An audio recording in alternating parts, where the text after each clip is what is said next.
BJP पराजय नुआपड़ारू आरंभ हेब नुआपड़ावासी को वीडियो वार्तार यह संदेश देते विरोधी दल नेता नवीन पट्टनायक। नवीन कहते बीजेपी सरकार आसवा परठू माँ मान अत्याचार बढ़ी चली मिशन शक्ति माँ मैंने हैरान होती ओडिशार सुनाम नष्ट होती बीएसकेवाई बंद होगा जो रोगी हैरान होती बीजेपी सरकार महिला आदिवासी और विकास विरोधी बोली नवीन पट्टनायक कहते ए संपर्क आलोचना करवा किंतु कौन नवीन स्पष्ट वार्ता देते शुणिने नुआपाड़ा खरियार रोड और कोमनारे मोर सभा मानकरे आपण माने बहु संख्या रे जोग देइथिबारु आपण मानकु बहुत बहुत धन्यवाद।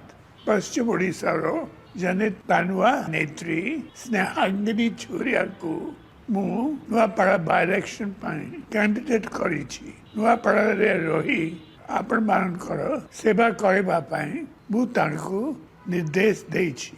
से सबु बेले आपण मानकर सुख और दुख रो साथी होई रहिबे। आपण जानती राज्य रे बीजेपी सरकार आशीर्वाद दिनोरु माँ मानक उपरे अत्याचार बढ़ी चली। मिशन शक्ति माँ माने हैरान होउचंती ओडिशार सुनाम नष्ट होउछि। एमाने विजु स्वास्थ्य कल्याण योजना बंद करिदेले।